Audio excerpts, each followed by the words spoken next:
Up this event as a space to discuss ways in which we can support Indigenous people in our area and enact a reparations framework, a framework that works to return land to Native people.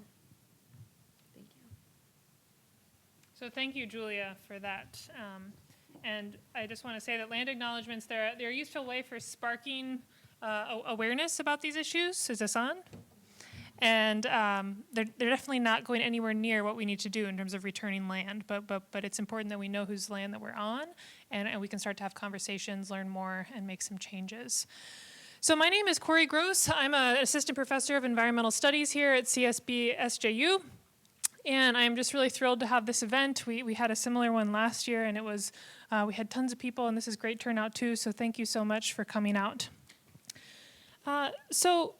I want to thank, before we begin, Brandon Woodard and the whole team of folks that organized the MLK week of events. We have so many wonderful events this week, so thank you to them. And thanks for the panelists for being here tonight. So the plan, I'm going to give about a 10-minute presentation on kind of the basics of environmental and climate justice. Then I'll introduce our panelists, and they'll share their views on a variety of questions. Then we'll have time for question and answer from the audience at the end, and for everyone to enjoy the vegan snacks, which are climate friendly. So this week, we have been aligning our commemoration of Dr. King's work with the Poor People's Campaign. And the Poor People's Campaign is a revival of the work that he began kind of toward the end of his life, where Dr. King recognized that racial inequality, that integrating people into a broken system was not going to realize his dreams. That actually we had so much economic inequality, and that's very much tied to race, that this was a huge barrier to realizing the justice and good vision that he had. And so he began to really organize around the poor, economic issues, and to call out capitalism as really a huge root of injustice that people face. Capitalism is also a big root of the climate crisis, and so we have a lot of parallels here. The Poor People's Campaign, this is from their website right now. This is a revived campaign. They're doing all kinds of actions around the country.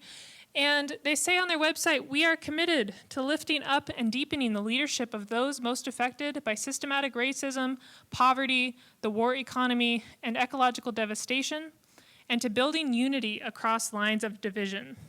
So in other words, they're committed to building a broad fusion movement to end poverty.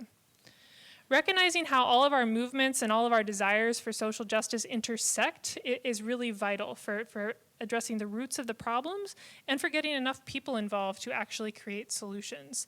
And this is something that the climate justice movement, which I'll talk a bit about, is also doing. They're trying to understand, how do all these things come together? How are they all linked? How can we bring everybody into the movement to make change and create a better world? So I've been throwing these terms around, environmental and climate justice, and I'll give an introduction to these if they're new to you. So environmental justice is grounded in grassroots movements from all over the world. And the term became formalized in the 1980s here in North America. It's both a social movement, the environmental justice movement. It's also a field of study. You could get a PhD in this field if you wanted to. And it really kind of was spurred by black people in the South resisting toxic facilities in their communities.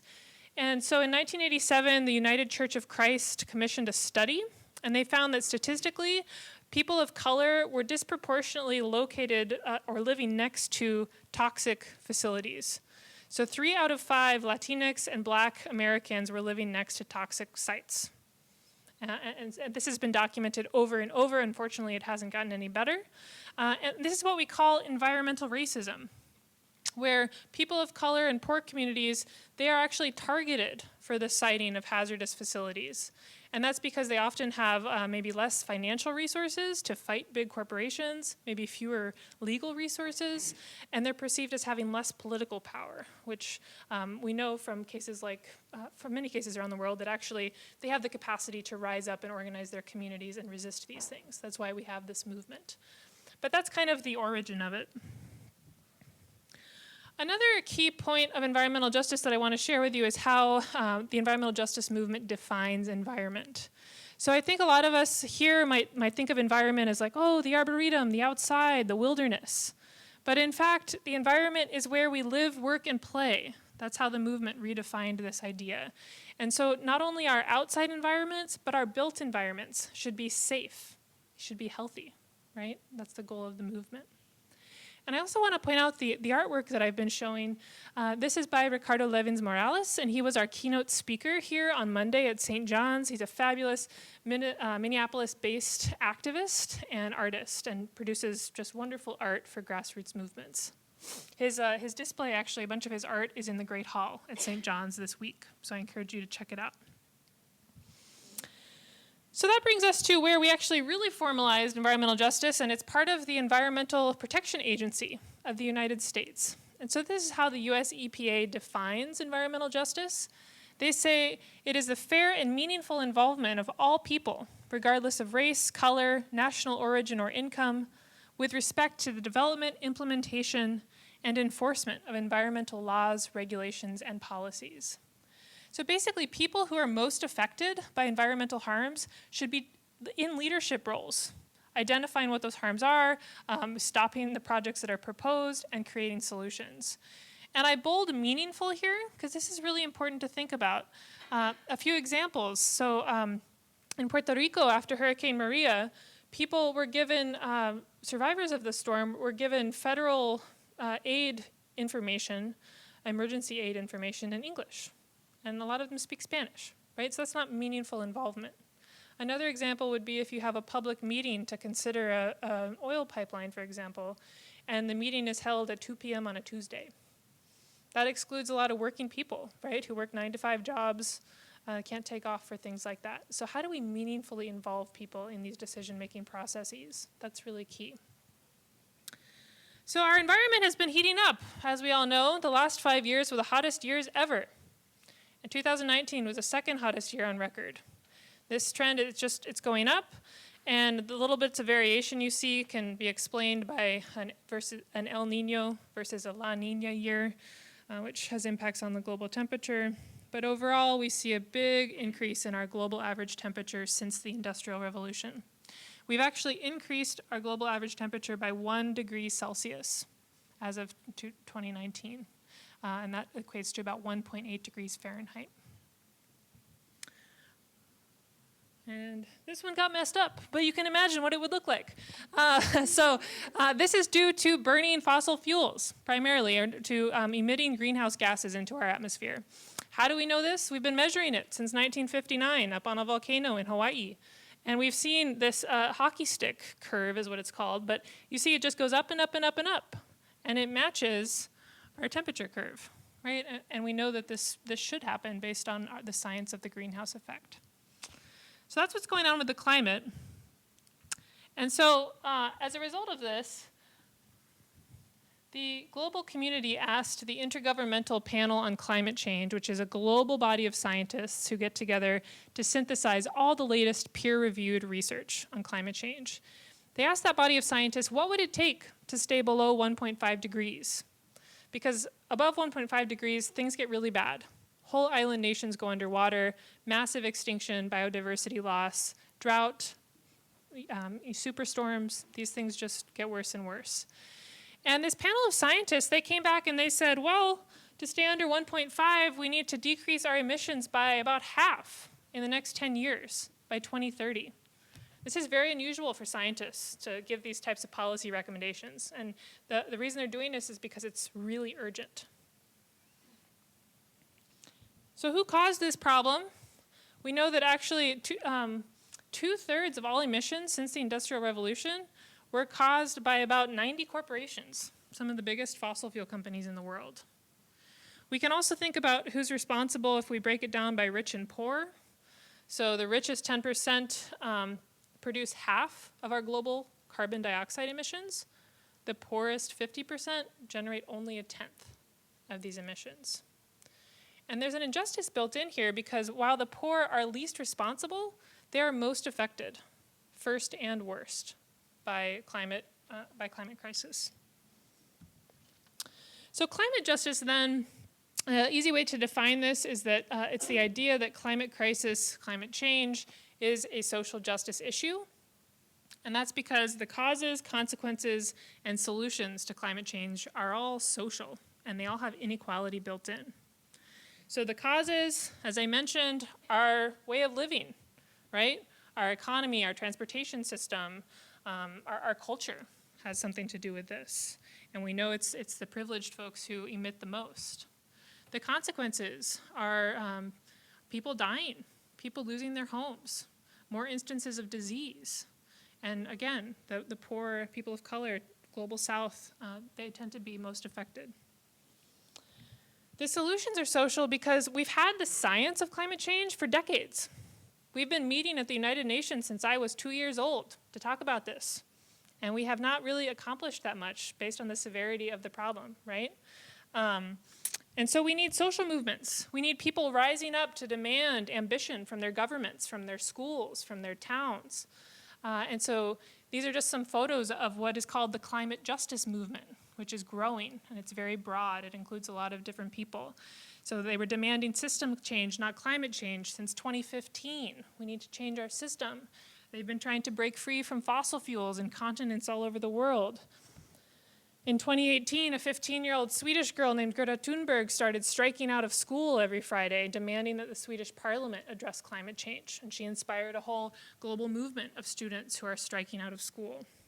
So we had that here. We had our own climate strike here in September, and we were part of a 7.6 million person global climate strike that happened that week.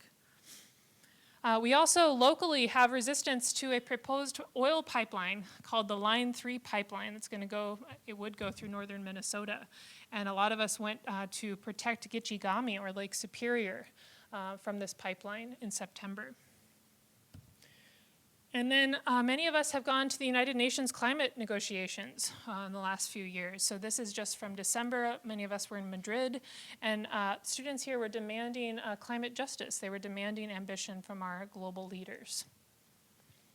And then another hopeful thing to know about is that there are 21 young people suing the federal government of the United States for obstructing their right to life, liberty, and property, constitutional rights, by not doing anything about climate change, by exacerbating this problem. And this case is moving ahead. So I'll conclude with a quote by Dr. King that I think is really valuable to think about. And it was a quote that Wen Stevenson in this book, What We're Fighting For Now Is Each Other, Dispatches from the Front Lines of Climate Justice. He drew on this quote, and he drew parallels between the abolition movement and the climate justice movement. It's a good book if you're interested. So Dr. King said, "We as a nation must undergo a radical revolution of values. We must rapidly begin the shift from a thing-oriented society to a person-oriented society. When machines and computers, profit motives, and property rights are considered more important than people, the giant triplets of racism, extreme materialism, and militarism are incapable of being conquered." So that's why we've called our panel today Climate Justice for Revolution and Values. We think it has a lot of potential for bringing people together. And I will now introduce our great panel.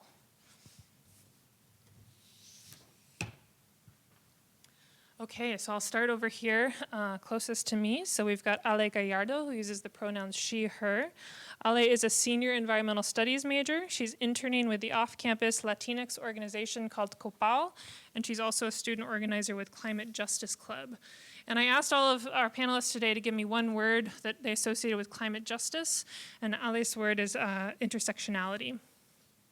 Next, we have Leonardo Cumplido, who uses the pronouns he, him. Leo is a senior peace studies major with a concentration in international development, and his word is nonviolence.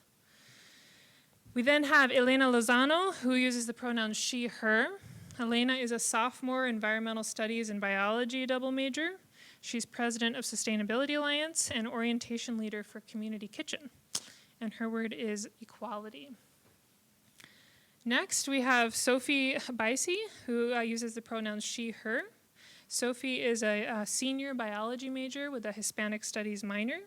She's board member of Sustainability Alliance, director of Full Circle Greenhouse, part of the Bonner Leader Program, and a percussionist. And Sophie's word is respect. Next, we've got Peeps, and Peeps uses the pronouns they, them. Peeps is a junior environmental studies major. They're co-president of PRISM and involved with Climate Justice Club, PRP, theater, and dance. And Peeps' word is matterful. Then we have Morgan Clark-Sager, who uses the pronouns she, her. Morgan is a senior environmental studies major, and her word is freedom.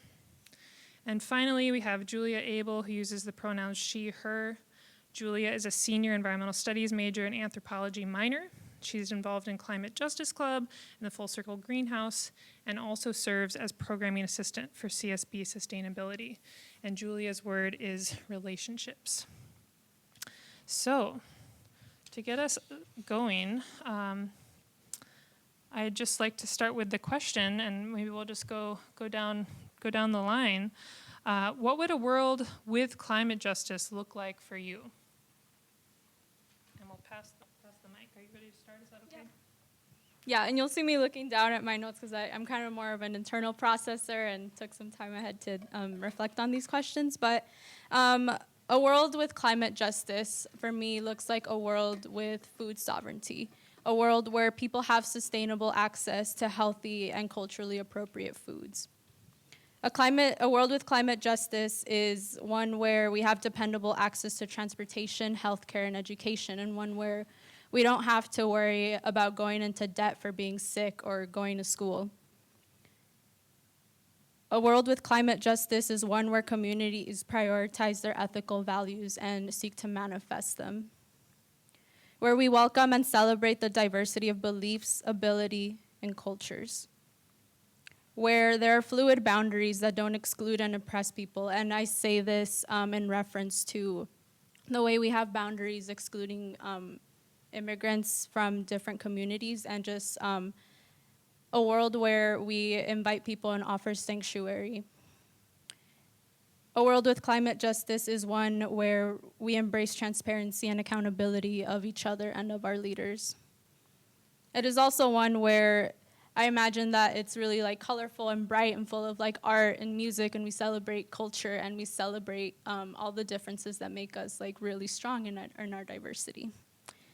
And it's also one where we strive to protect our water, and where water is really held as sacred, because water is life. Like without water, we do not have food, we cannot live. So one where people have access to clean water.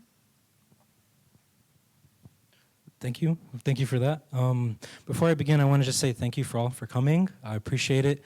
For me, what would a world look like with climate justice look like for me?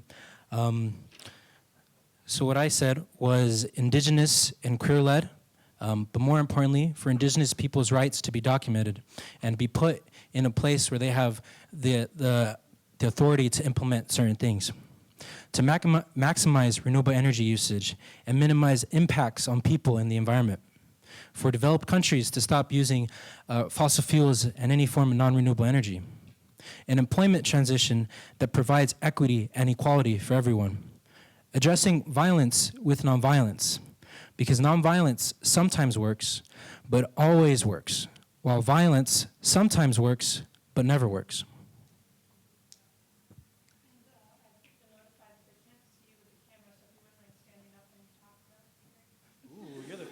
Great.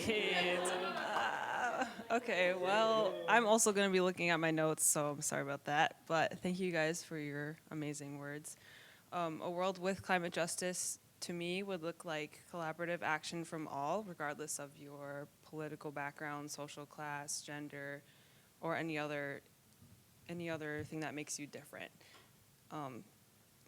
So collaborative action from all, that would promote the decisions that will benefit the environment from all those who depend on it, and that would include taking into consideration the populations that are most vulnerable when it comes to climate change and those most directly impacted. So going off of that, support and aid from the nations that have had the most say in these consequences. So those richer nations that have contributed the most to greenhouse gas emissions and stuff like that, taking the leap and taking action and making sure that those vulnerable communities can get the aid that they need. Well, so my answer is most likely going to echo most of what these people have said. So I'm actually going to talk about how I got to my word of respect as what defines climate action for me, because I don't think we can have a climate just world if we can't respect each other, and not only the humanity of other people, but also the nature. And so we have to see, as Ale was talking about, the water, and we have to respect our water, and we have to respect what was here before we can move forward. Before I start, again, thank you for being here. And if anything that really speaks to you, feel free to snap. I'm a big snapper person, so if anything really clicks with you. So, yeah, amazing words, and I honestly wrote down a lot of those things. So, climate justice world means to me, people are not treated like objects, they are subjects. The language is no longer hateful, it is peaceful, it is hope, it is change. We need to look at each other and we need to think, this world is queer. We are living in a queer society and we need to address that. And this climate justice world includes all identities, all backgrounds, all people. And that's what's, like, just look around for a second. we all represent different identities, and just to reciprocate, just including all voices is what makes that world a just, equitable, and sustainable world.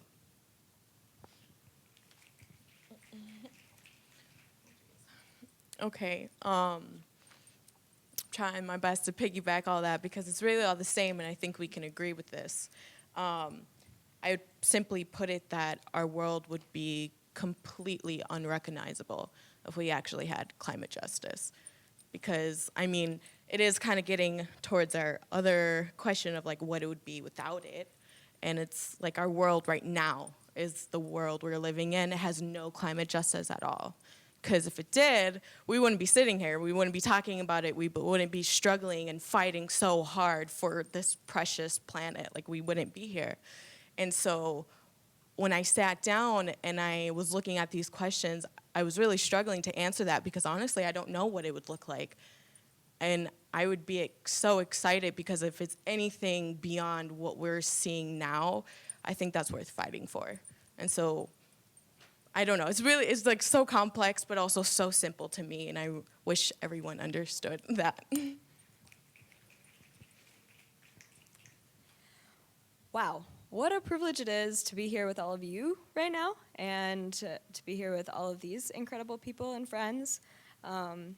It's really an honor for me, and I want to recognize that and acknowledge it, and say that for me, a world with climate justice is a really joyful world. It's a caring world. It's a world where people can walk through it and know that their needs are going to be met, know that they're going to be supported in their actions and their successes, know that they're going to have access to the same quality of life as their neighbor, and that quality of life is going to be a high one and one that people will want to take part in.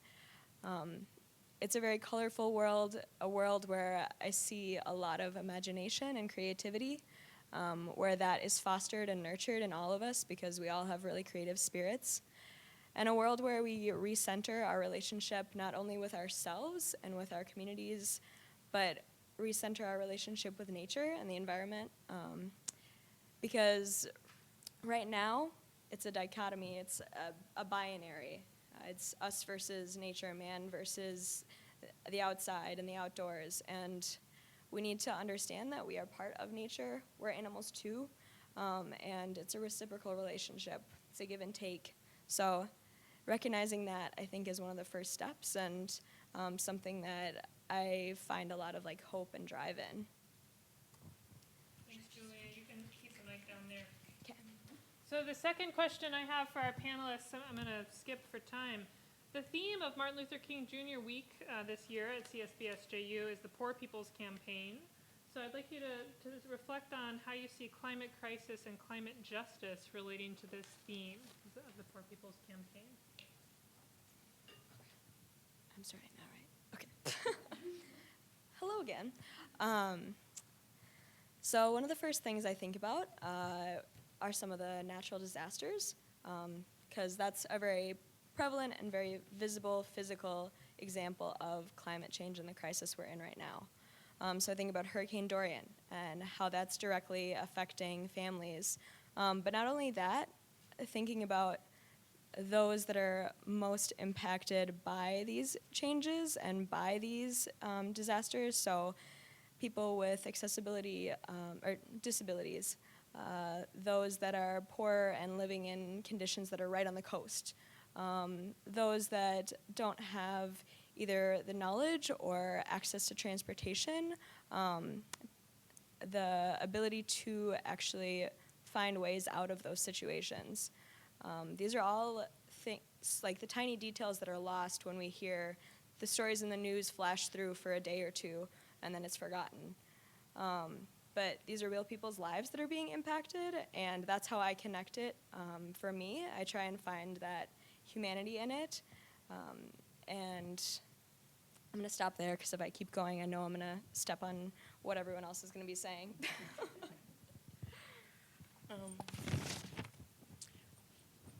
I'm gonna go over here. I feel awkward right there. Sorry. When I thought about that, the first, it's the poor.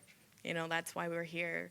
That's why we're kind of in this mess in a sense, because we have let the people above us who have the knowledge and the science and the money, really, we have let them build all of this toxicity and put it in these people's lives who have no financial stability, no resources, really, like no way to get out of the hole that they didn't dig themselves.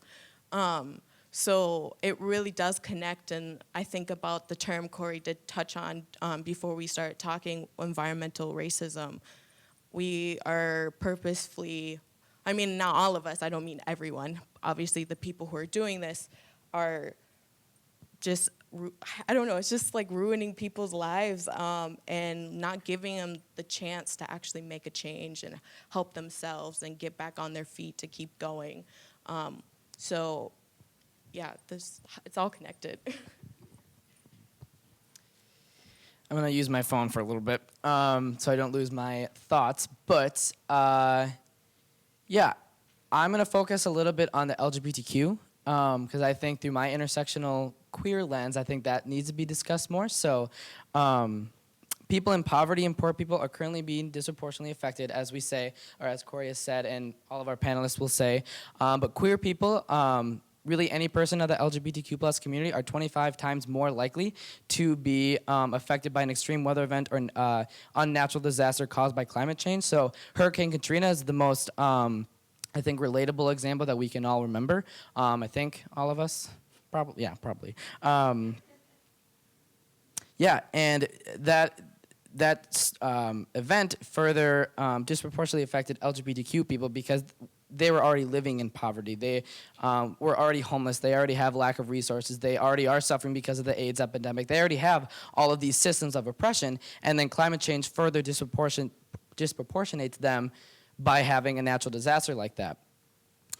The Poor People's Campaign directly relates to the climate crisis and climate justice because all people in poverty are affected by climate change and experience the injustices that were imposed on them by the privileged, specifically, especially the LGBTQ people who are still living in a unaccepting and very binary heteronormative society.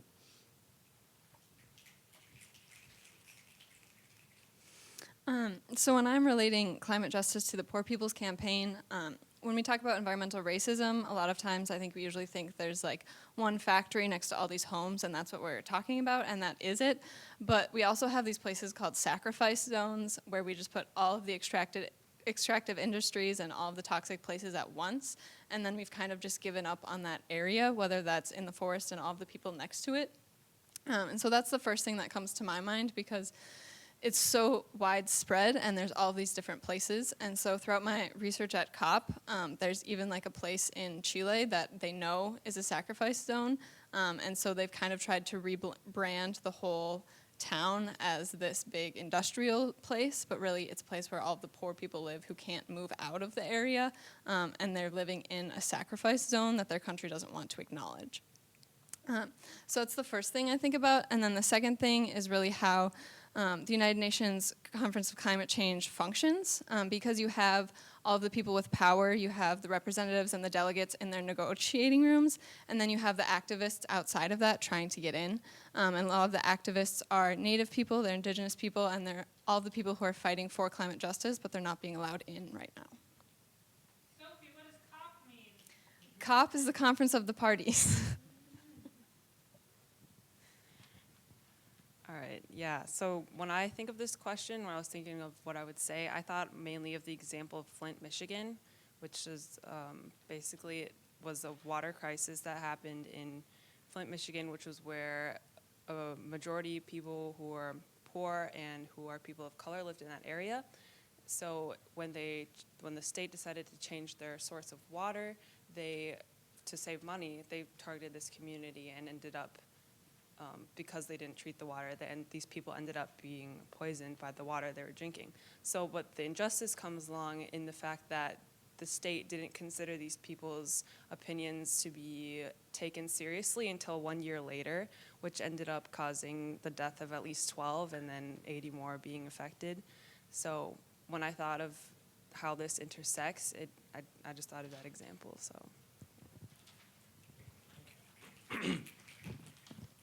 So the Poor People's Campaign, hopefully all y'all are aware of it. It was Martin Luther King's last thing before his assassination. From my understanding, what it was about was to address poverty and race as they're both intersectional. Martin Luther King recognized that there were white poor people, there were black poor people, the list goes on, and he wanted to address it all together. However, the public and other officials didn't like that. They were like, go back to your lane, Martin, what are you doing? So when I think about the Poor People's Campaign and the relationship it has with the climate crisis, I think about it severely impacts areas with high rates of poverty, as those communities are more susceptible to air pollution, water pollution, waste runoff, food deserts, and no form of employment.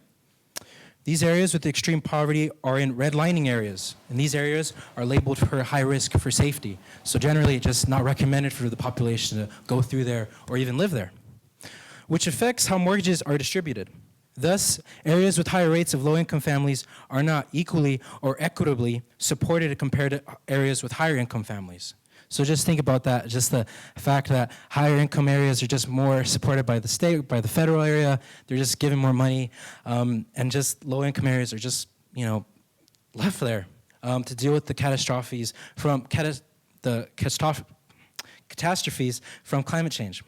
So with climate justice and the Poor People's Campaign, I think about it advocates for those communities that are either more vulnerable and or unable to protect themselves from the catastrophes of climate change and are given the political, economic, social, and environmental rights they deserve. Yeah, and thank you for mentioning that. I kind of reflected on this more from a personal perspective. Just because I wasn't too familiar with the Poor People's Campaign until this week and getting more educated about that.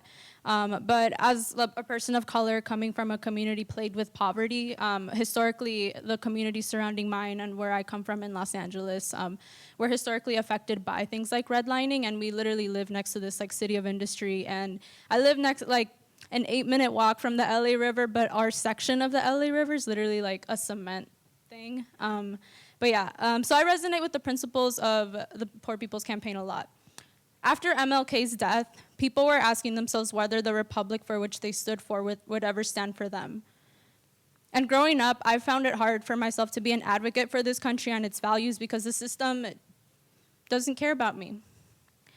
I don't see myself represented or supported, but the Poor People's Campaign demands that we dismantle systemic racism, poverty and inequality, ecological devastation, war economy, and militarism. And if I have to explain why any of these things are bad, then maybe you need to take some time to educate yourself and diversify your sources. But before the Poor People's Campaign, I came to know climate justice, and a lot of those, the climate justice movement is something that I saw myself in, and that I saw wow, this is something where all these things that were happening in my community weren't just normal. It wasn't just a way of life. There are a lot of systemic issues involved in this, and climate justice gave me the tools to kind of and analyze the problems, and then kind of like not necessarily come up with solutions, but come up with different frameworks that'll help us as a community like change the way that we have those relationships like with each other, with our politics, with our world. Yeah, so I really resonate with the Poor People's Campaign because a lot of the resistance to dismantle these deadly systems.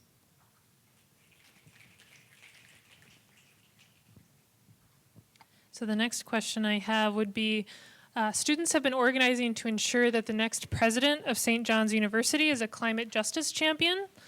They've also been organizing to get both of our institutions to divest their endowments from fossil fuels, which would be taking investments in our endowments out of fossil fuel companies and putting them into things that are not hurting the planet. So through a lens of climate justice, what are your views on one or both of these campaigns? So I've gotten to witness some of the work that has gone into these campaigns, and worked with like a lot of the passionate people that are like losing sleep and like really going out of their way to put these campaigns together. And so just for me, I think these are really like some people might think that they're radical and senseless, and this is me calling out like the board of trustees and like alums, you know, that might not agree with these campaigns. But I think these are really tangible and realistic opportunities for our campuses to really be accountable and show us what leadership and transformative change looks like, because they love to preach, you know, that like the Benedictine community is about like stewardship and about like transforming our relationships with people and everything. So I think this is a great opportunity for them to step up and do that. Like, we're not at a point where like these concepts are like, like that might be risky. No, like these are very doable things. And just as a side note, like even I'm a senior right now, and so I'll be graduating soon, and just like looking forward, I know that like I will probably decide to not like donate back to the school until we divest in fossil fuels, and like doing whatever I can to ensure that like our campuses are kind of getting in the right direction. So that's kind of where I stand on it. For each of the campaigns, I think about the donors and the board of trustees and what their interests are, and if those interests resonate with us. If it's with environmental sustainability, climate justice, or reducing waste production. One thing I also thought about was civic engagement. We as a student body of this institution play a big role in what we demand here for us. However, we have to be aware of how to approach each action with nonviolence and using integrative power. So like it or not, like this impacts you as students if you stay or if you don't. Right, but either way, you have a big part. Just getting involved in clubs, just getting your voice out, filling out surveys. You know, it's your school. Make it how you want it. If you want to feel community, you have to start somewhere. You know, you have to create something, because like the donors have a big part in it, but you also have a voice. So. Well, I don't know how I can follow that up, but I guess I could just say that as far as divestment goes, I definitely signed the petition. I'm hoping that I don't know where we stand on it personally, but I'm sure Ali knows a lot more. But I think it goes hand in hand with our Benedictine values, especially what she already mentioned, stewardship.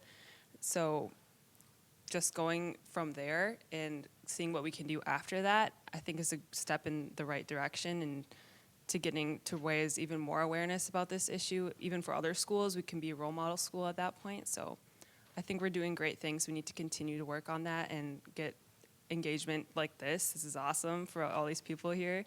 So to continue to tell your friends about it and stuff like that, I think will help this school a lot. For me, as far as the St. John's president goes, I think that should just be common sense. It's something that aligns with the Benedictine values. It's something that our schools like to say that we stand for. So we shouldn't need a petition to say that we want this. It should just be something that the institutions themselves want.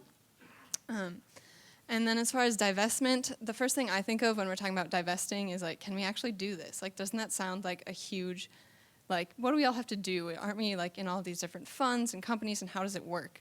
But really, we can, as a school, we can do it. And we as students, every time that we're paying to go to this institution, we're investing in an institution that is investing in fossil fuels. So I think it's important as a student to connect where your money is going all the way to where it actually ends up, not just that you're giving it to St. Ben's. Okay. I stepped on my soapbox. That was that. So,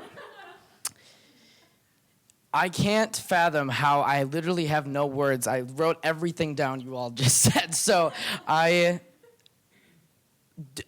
cannot fathom these institutions working in the admissions office for so long and tolerating institutions that don't practice what they preach, don't reap what they sow, and they have a president that they can't they can't fully advocate for all students. So you're telling me that we have international students who come from a place of communities that climate change is disproportionately affecting their communities, and they come here for a better college life, and then they have to go back to those communities.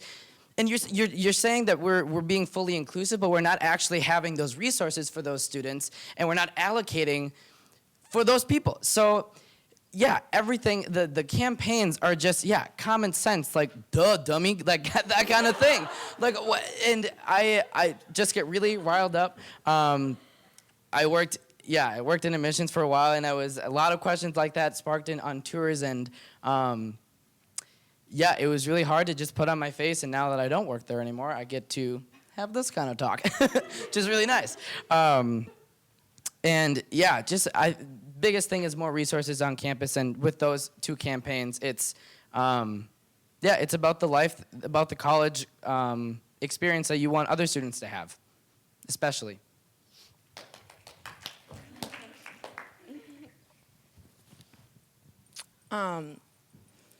I just want to repeat something that Pete said.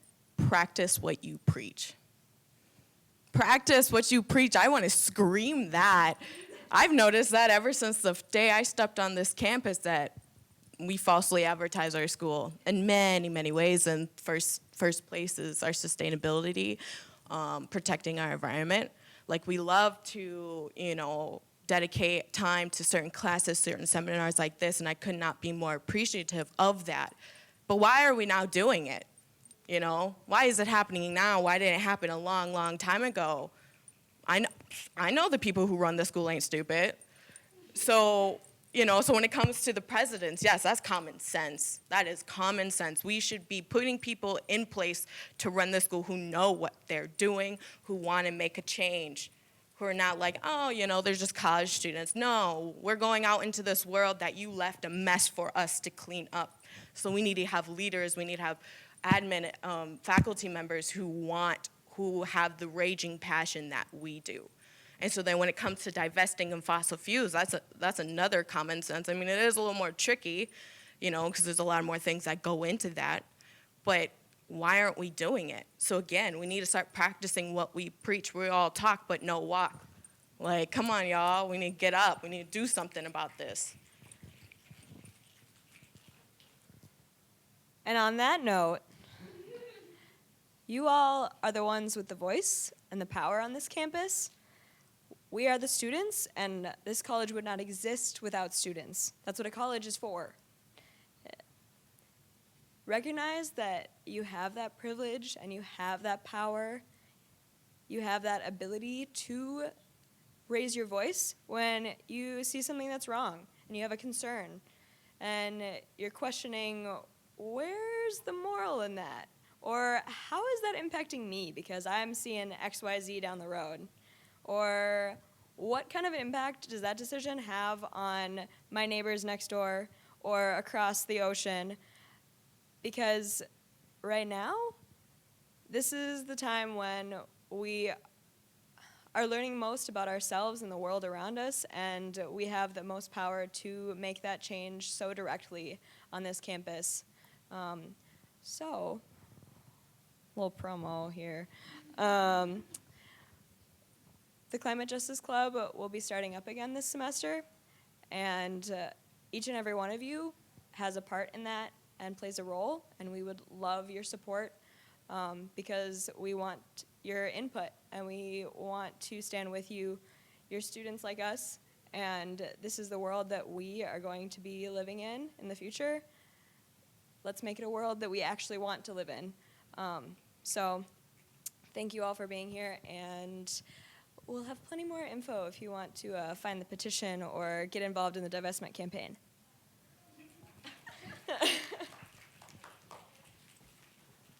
Okay, so the final question from me, and then we should have about 15 minutes for questions from you.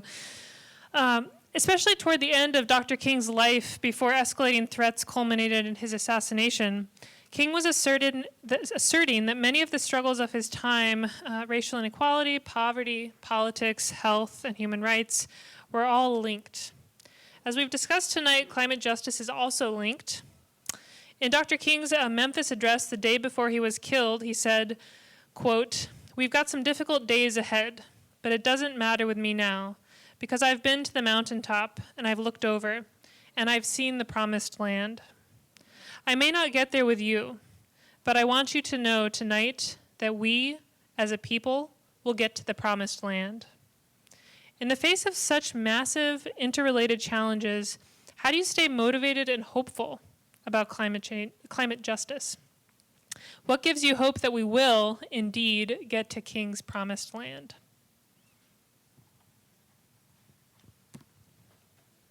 I thought that quote was really powerful, so I had a lot of thoughts to reflect on, and I kind of broke it down to like two sources of hope. One is like kind of outward, and one is more inward, and just for the sake of time, I'll keep it short. So basically, like for me, the biggest thing is keeping ourselves accountable, and that can look a lot of different ways. I know one of the big challenges about being involved in the climate justice movement is that sometimes it can feel overwhelming, that there are issues that relate to all of our interests, to all of our experiences, whether that's like related to food, related to health. And I think there's a lot of pressure to like be an advocate for all the issues, but that's not realistic. But that doesn't mean we can't stand in solidarity with like the issues of like other people and other movements.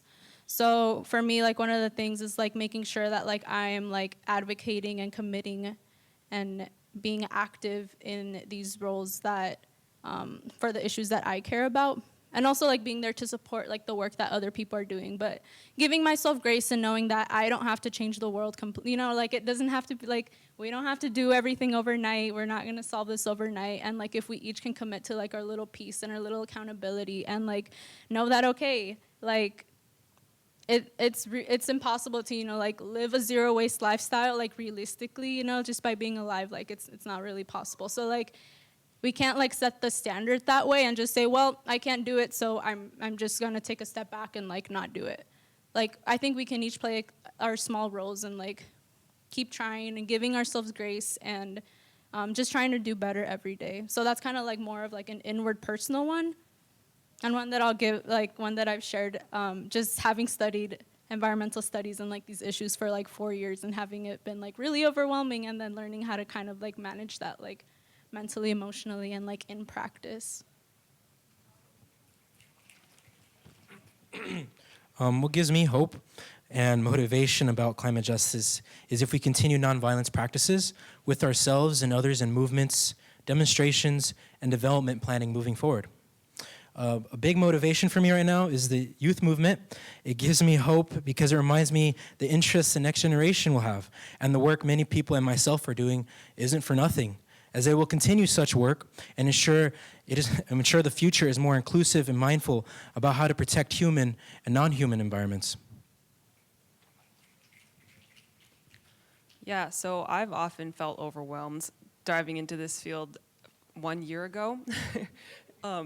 But what kind of keeps me grounded is kind of focusing more on what I can be doing and what I am doing currently in this on college campus, here, or even in my hometown, within my family, just talking about climate change more and noticing, like getting people to notice those tiny things you do every day that maybe not everybody does, like using a reusable fork or something.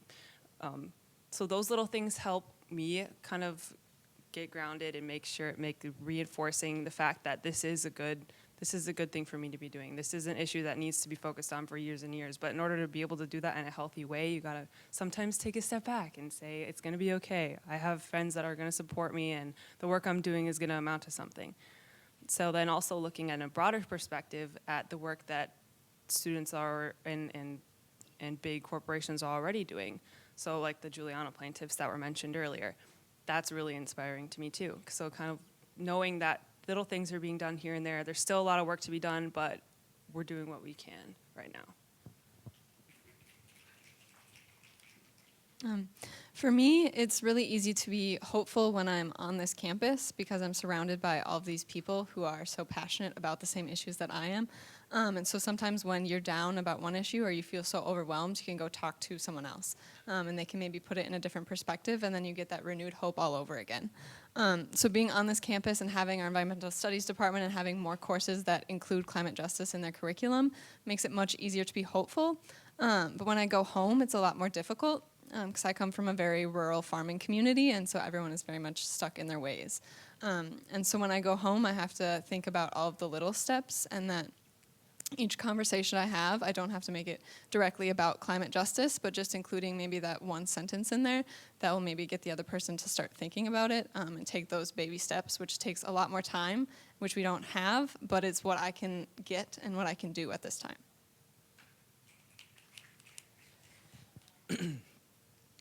Yeah, I will reciprocate what Sophie said about coming from a community that I don't particularly identify with back in Wisconsin. Wisconsin. But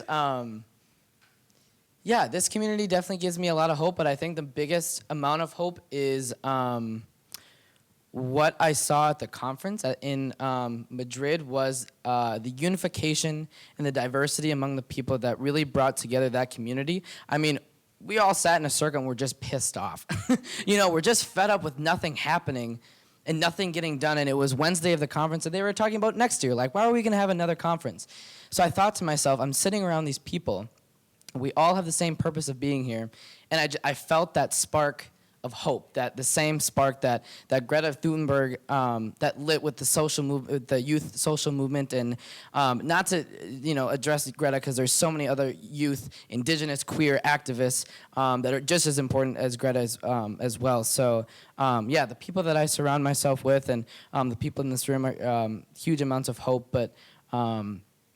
Sometimes I'm a very pessimistic person, so it is hard to maintain a forward-thinking mindset, but I don't think I'd still be here if I wasn't still optimistic about the future.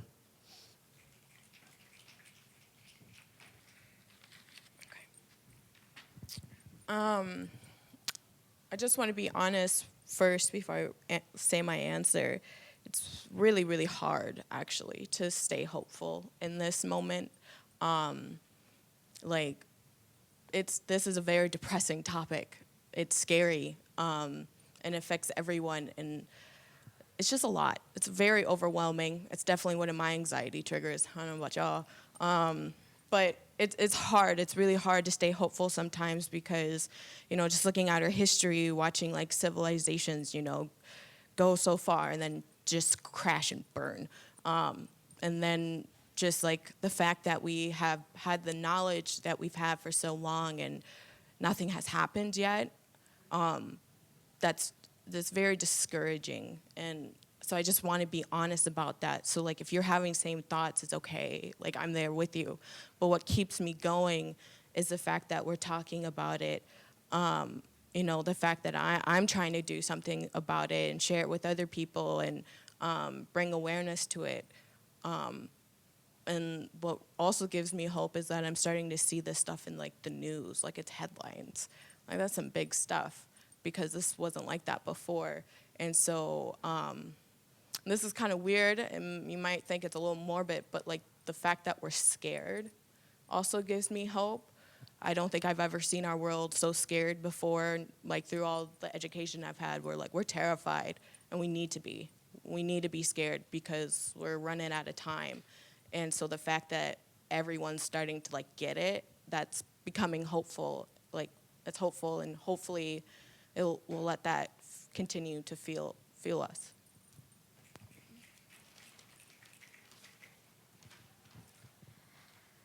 So I definitely resonate with a lot of that anxiety and that concern, and especially as an environmental studies major, something that we're talking about every day. It's in the classroom, it's in my mind, it's in my body and my environment. And I think the biggest thing that I find hope in all of that, when it feels really overwhelming, is the people around me, whether it's just a friend being there to support or a professor who is very inspirational and provides opportunities for us to actually use our agency beyond just our college campus. So I think the biggest hope is like recognizing and realizing that so many people around the world, even if our political leaders aren't taking action in their local communities, they're having an influence and they're raising their voices. That's something that I really saw when I was in Madrid for the conference this past winter, or this past December. And it's something that gave me hope despite the fact that there was no action taking place on the political level. Because I know that grassroots movements are where the true action takes place around the world and where that's actually going to create a change.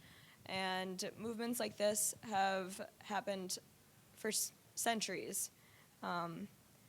It's just a matter of now we need to make this one a little bit faster, a lot bit faster. But yeah, so look around you when you need that extra inspiration and support, and recognize that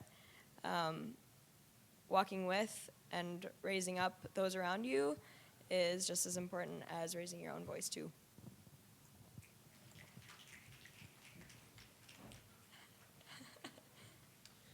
Well, please join me in giving a huge round of applause to our fabulous panelists.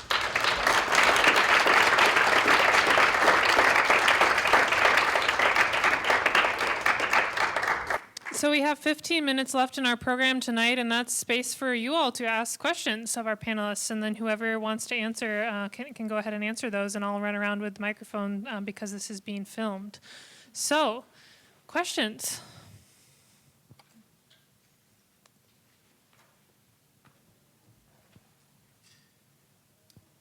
I guess my question is, if your skills as a person are not oriented towards being a political activist or being on the streets and protesting, because I myself do not have skills in those areas. I'm a biology major, and so I'm more invested in science and stuff. So how can I, with the skills I have, help with activism? Is it through my job? Is it through like talking to other people that I know? Great question. So I can start answering this question because I am also a biology major, and I hate public speaking, and I hate being in the spotlight. And so a lot of when I go into activism and into these spaces and being part of clubs, I do the behind-the-scenes work. And so I will do a lot of the planning. I can do a lot of the organizations. I send a lot of emails trying to get other people in contact with each other, and do all of the preparation and help someone else. And then the other thing is that once I got involved and started learning more about climate justice, is that I realized that it has to be involved in my future career, otherwise I'm not going to be fulfilled in my future career. And so I want to get a PhD, and I want to teach, and I want to study plants, because I think plants are just super cool. But the way that this fits in with climate justice is because like plants and forest systems and ecology is very important when we're looking at how to actually reach a climate just world. So if you start with just learning about the movement and seeing where your passions do align with it, you can definitely find the spot where you fit into the movement without being on the front lines. No. Okay.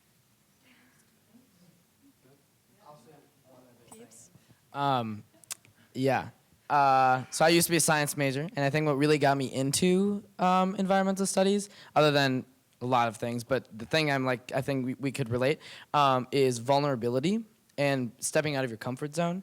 So I didn't partake in a protest until the Gichigami gathering in Duluth, and that was like when it was like kind of a click, like, oh, this is totally my thing, and I'm like super into this stuff. But yeah, I would say I was the same. Like I had that same mindset of. Just pretty much whatever you said. It's that vulnerable side of me that I had to kind of find within myself, and then once I found it, I'm like, I just can't stop. So.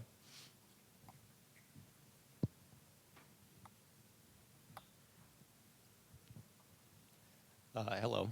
So anyone of the panelists can answer this, but I guess my question is, what moment did you have, your moment of clarity, can be anyone, that really made you realize climate justice is not only real, it's affecting me, and you want to take action, or you want to do something even if it's small to start?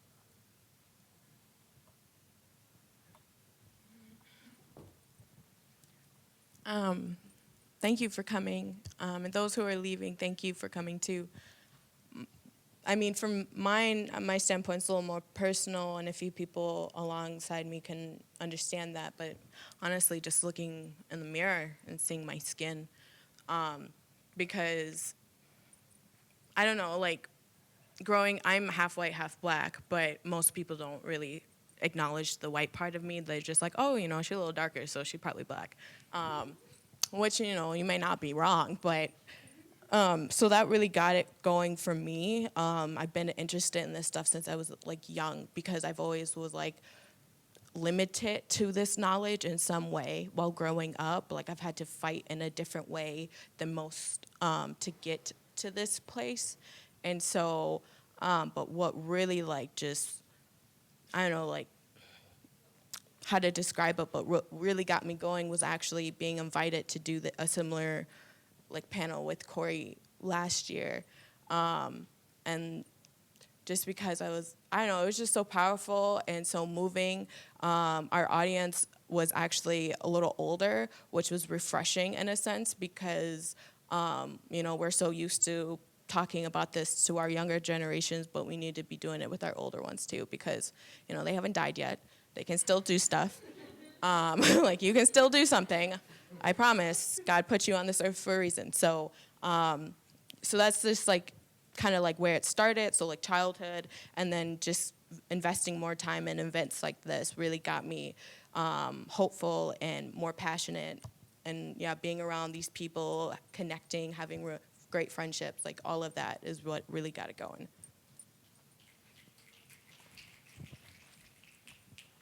And so again, for me, just from personal experience, when I growing up in Southeast LA, I took this journalism class in high school, and I learned about a battery recycling company that was a 5-minute drive from where I lived. And I learned that this company had been dumping toxic waste in our community. And it was common for us to see some type of factory blow up, and then the rest of the day, you'd see particles, and the sky would be orange, and kids would take out their phones and take pictures, and we were like, oh, that's cool. That was just part of growing up. Our water would come out brown from the faucet, so you had to leave the water running. When I got to college, I took this assessment that says how sustainable you live or something like that. And when I took it, it said that I had all these horrible habits, but also taking into consideration that I had to use plastic bottles and get my water from there, because I didn't have any other way to get clean water. And this is a reality for my community. This company that dumped toxic waste on my community, there was a study done, and it showed the little it's my community's maybe a square mile. It's geographically small but really dense, and it had a little color bar, with yellow is safe soil levels, and then red is toxic. And basically the whole map was red, but there were no reparations available, because basically what happened was that the company got a lawsuit, they got a slap on the hand and had to pay a couple $1 million, and then they left. They just abandoned it. So they weren't actually held accountable, and there was no money going into the cleanup. So but people don't really know about it, I would say, because people are still growing their crops outside of their in their little yard, and you just see people living with this, and then you're thinking, people are raising families here, there are schools here, this has impacts on pregnant women and kids, and real impacts that people are living with, and no one's here advocating for us. No one is here saying that's not okay. It's just kind of it becomes our reality. And so when I was in high school, again, like taking like a couple classes, like my AP environmental class and my journalism class, my film class, I kind of like learned to like piece together like the stories that were happening in my community and realizing like, but putting this into kind of like a bigger context and realizing like this is not okay. Like I have to like go, I came here and like distance myself 1,500 miles away from home to see what I could do about it.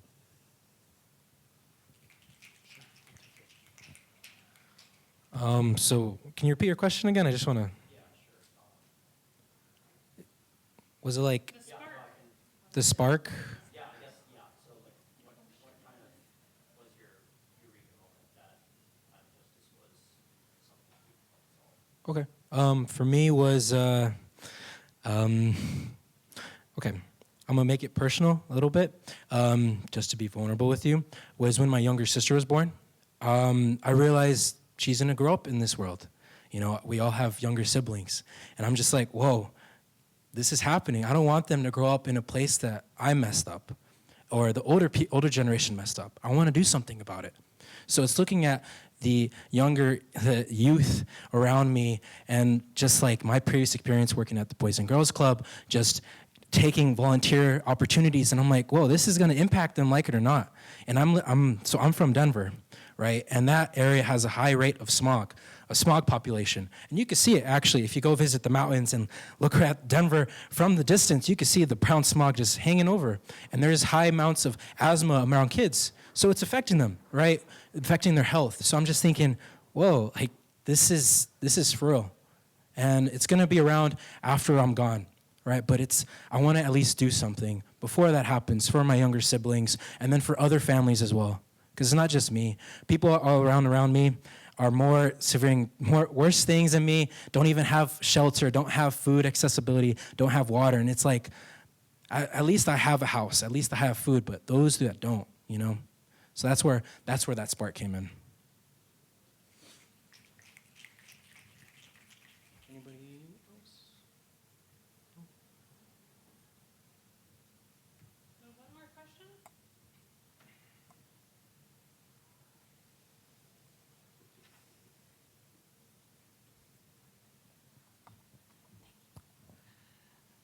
Thank you guys for all doing this. I know it's vulnerable to get up there and talk and say everything. So it means a lot that you would take time out of your day to do this.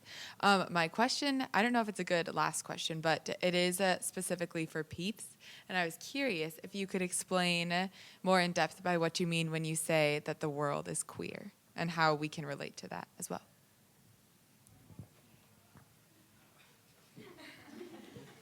It's a great question. Yeah, so I went to COP and I researched queer theory and queer ecology. So those are two very newly developed concepts that particularly appeal to ecofeminism. So if you've heard of that, is really looking through an intersexual lens of the fluidity and inclusivity of all peoples and within nature and society. So how there's an interconnectedness and like kind of underlying theme of how a queer person to a typical cis heterosexual person are connected through nature, through society, through the effects of climate change. Even though those two people are gonna have two different experiences, two different identities, that relationship is queer. Because those differing identities create that interconnectedness. So when we look around in the room, we all have different identities, different backgrounds. When I went to the conference, there's so many different backgrounds. It's one of the most diverse places in the world for like a short period of time that I looked around and I'm like, this space is so queer because there are so many different identities and we're all really being represented. So I think the world is queer just because of all that differing identities and backgrounds that make up that fluidity and uber inclusivity, but just really not acknowledging that is the problem within what's holding back society, I think, from acknowledging that it is queer and how queer theory and queer ecology are still theories and they're not actual subjects and like kind of developed concepts. So it's like that inner homophobia too and xenophobia. Does that make sense? Mm-hmm. Cool. Well, thank you so much, everyone, and please enjoy the food.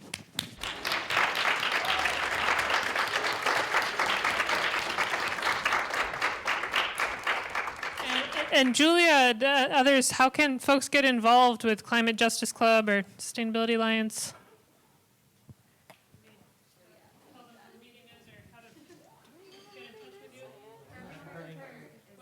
Is that our first meeting? This was also in Climate Justice Club. February 3rd is the big first meeting of Climate Justice Club. There's going to be, it'll be like a celebration because it's rebranding from climate action to climate justice. And you can talk to any of us about the petitions or work going on. And where and when on February 3rd? There will be emails sent out. Come get their email address or write down their name or ask me. I will know also. Yes.